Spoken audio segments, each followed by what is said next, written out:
The Galactic Council chamber fell silent as Commander Zekthar's massive form loomed over the small creature. The Virillian commander, all 7 feet of scaled muscle and predatory grace, had faced down pirate fleets and negotiated with war-hardened species across 3 spiral arms. Yet here he stood, frozen, staring at the tiny Earth creature that had just snapped its jaws at him. Vanessa Chen, humanity's diplomatic liaison, watched the scene unfold with barely concealed amusement. She'd warned them about bringing the cub to the meeting, but the Virillian delegation had insisted.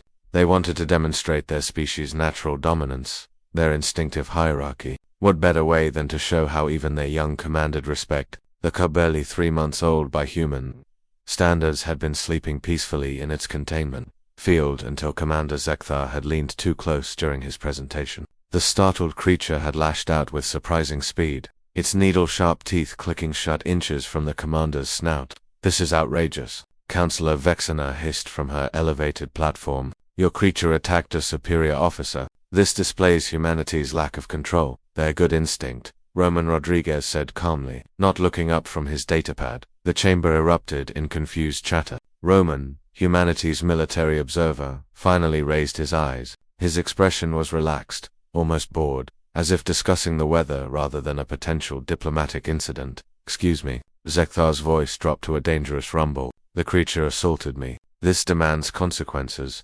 Roman stood, his movements unhurried. At 6 feet tall, he was dwarfed by most species in the chamber.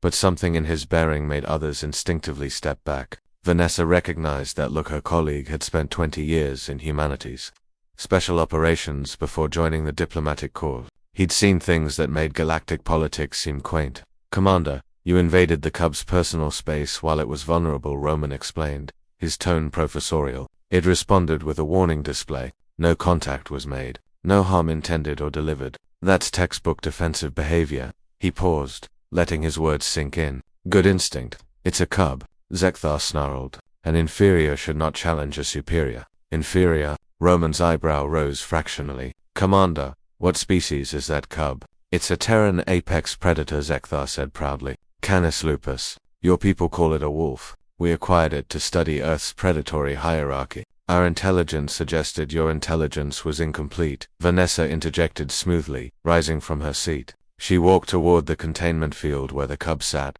now calm and curious. Its gray fur fluffed as she approached, tail wagging slightly. "May I?" She didn't wait for permission. Her hand passed through the field's barrier, and the cub immediately pressed against her palm, seeking affection. The chamber watched in stunned silence as Vanessa scratched behind its ears, and the supposedly fierce predator melted into happy submission. "Wolves aren't solitary apex predators, Commander," Vanessa explained. "They're pack hunters, social creatures, and this one," she smiled down at the cub, "this one just demonstrated excellent judgment. You approached aggressively, postured dominantly, and invaded its space. It warned you off an attack, just warned exactly as it should. Then when I approached calmly, with non-threatening body language, it responded with trust."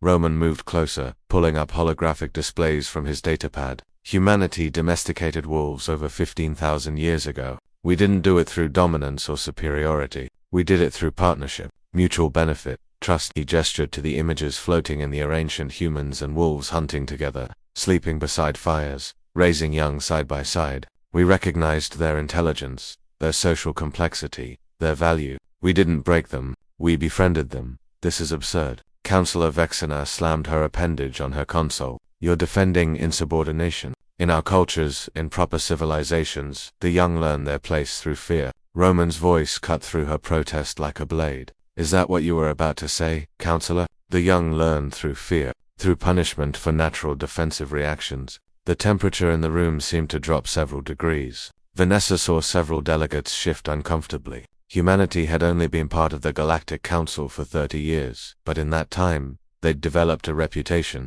They asked uncomfortable questions. They challenged assumptions. They refused to accept "that's how we've always done it" as sufficient justification.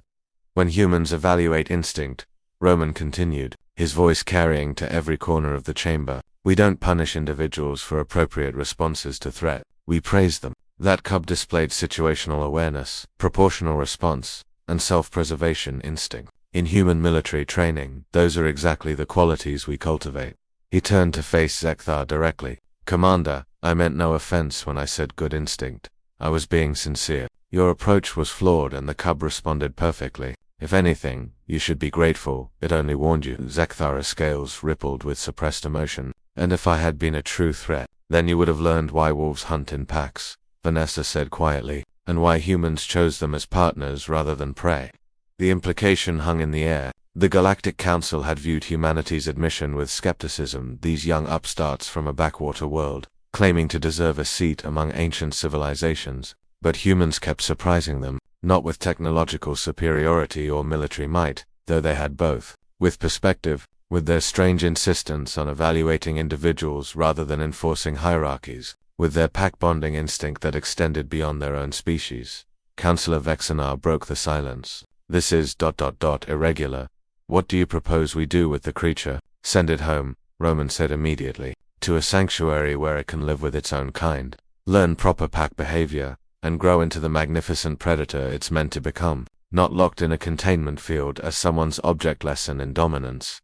And the diplomatic incident? Zekthar asked stiffly. Vanessa smiled. What incident, Commander? A young creature, stressed in an unfamiliar environment, gave a warning display. You wisely respected that warning. No harm done. In fact, I'd say this demonstrates the exact kind of restraint and judgment the Council values in its members.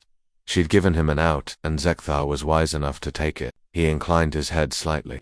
Indeed, perhaps the first approach to ... aggressively. As the meeting dispersed, Roman returned to the containment field. The cub watched him with intelligent amber eyes, head tilted curiously. He didn't reach through the barrier, didn't need to, just locked eyes with the small predator and nodded once, a gesture of respect between hunters. Good instinct, kid, he murmured. Don't let them train it out of you. Vanessa joined him, watching the delegates file out. You know, she said softly, half of them think we're crazy. The other half thinks we're dangerous. Good, Roman replied. Maybe they'll think twice before testing us. Or our wolves,